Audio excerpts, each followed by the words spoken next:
तरह से गोवर्धन पूजा के दिन जो है बीजेपी में 21,000 यदुवंशी शामिल हुए हैं। उसको लेकर के जो है बिहार के राजनीतिक में एक भूचाल सा माहौल बना हुआ है।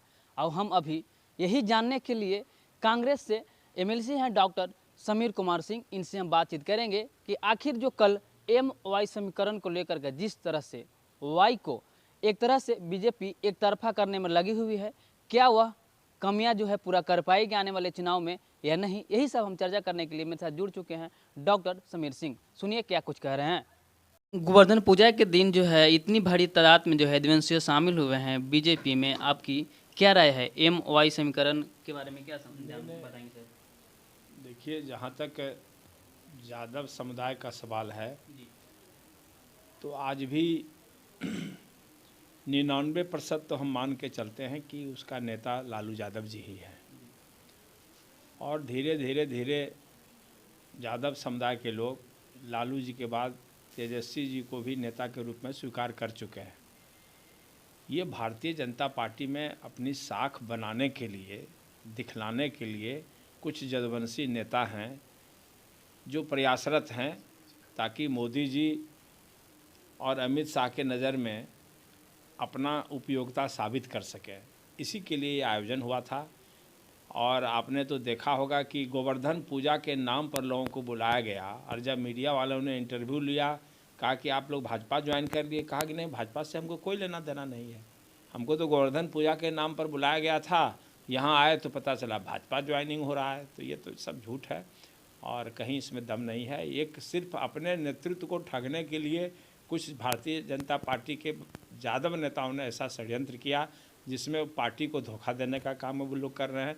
यादव समुदाय के लोग आज भी लालू यादव को मानते हैं, तेजस्वी यादव को मानते हैं। सर कुछ न कुछ मन भरी मन से ही नित्यानंद इशारों में कहे हैं कि जब लालू यादव जब जेल में थे उस वक्त हम लोग, हमारी पत्नी भी पढ़ी लिखी है, उनकी जो कि वाइफ अनपढ़ होने के थोड़ा सा ये बता रहे हैं, उस पर क्या कहेंगे कि मुख्यमंत्री जी पद अगर पढ़ा लिखा होता तो ज़्यादा अच्छा होता, ऐसा कुछ करके बयान दिए, आप क्या कैसे देखते? देखिए, पढ़ा लिखा सवाल है कि किसी पढ़े लिखे नेता से तेजस्वी यादव के पास दिखाने के लिए डिग्री नहीं है। डिग्री चाहते तो अन्य लोगों की तरह ले लेते, मोदी जी डिग्री ले लिए, तो तेजस्वी यादव जी तो दो मुख्यमंत्री के पुत्र हैं, तो उनके लिए डिग्री लेना कोई बड़ी बात नहीं थी। लेकिन डिग्री और योग्यता दोनों दो चीज़ है। तेजस्वी यादव ने राजनीति में अपनी योग्यता को प्रमाणित करने का काम किया है, इसलिए डिग्री का कोई मतलब नहीं है। और समाज सेवा के लिए कोई डिग्री निर्धारित हुआ ही नहीं है, इसलिए डिग्री पर चर्चा नहीं होनी चाहिए। और राबड़ी देवी, चूँकि लालू यादव की इतनी लोकप्रियता है, पराकाष्ठा पर लोकप्रियता है, इसके कारण लालू यादव की सेवा जीवन भर राबड़ी देवी की, तो स्वाभाविक है कि उनकी अर्धांगिनी के रूप में, लालू यादव की अर्धांगिनी के रूप में उसको बिहार की जनता ने उनको स्वीकार किया।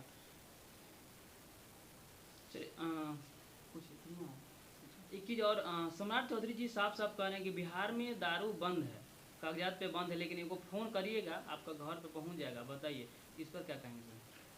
नहीं, भारतीय जनता पार्टी के नेताओं को तो पहले यह स्पष्ट करना चाहिए, जब भारतीय जनता पार्टी के मंत्री के स्कूल में शराब पकड़ाया, तो इसका मतलब कि इस षड्यंत्र में भारतीय जनता पार्टी के लोग ही अधिकतर शामिल हैं। चुपके से शराब बेचने में कहीं न कहीं सरकार को बदनाम करने की नीयत से ये भारतीय जनता पार्टी ये काम कर रहे हैं।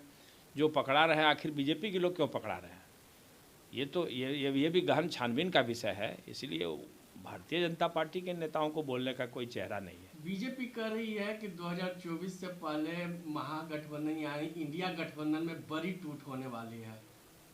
देखिए, ये सब तो चलते रहता है, गुमराह लोग करते रहते हैं। कोई इंडिया गठबंधन में टूट नहीं होने वाली है। निरंतर इंडिया गठबंधन मजबूत होती चली जा रही है। और जो इंडिया गठबंधन के पक्ष में समीकरण बिहार में तैयार हो रहा है, उन्होंने इंटरनल सर्वे भी कराया, तो सर्वे में उनको सीट नहीं मिल रही है बिहार में। तो ये छटपटाहट है, बेचैनी है, और वो चाहते हैं एन कैन प्रकारन इंडिया गठबंधन के बीच में कन्फ्यूजन पैदा करें, तोड़ें, लेकिन उसमें वो सफल नहीं होंगे। और 2024 में बिहार से अधिकांश सीटों पर इंडिया गठबंधन के उम्मीदवार ही जीतेंगे।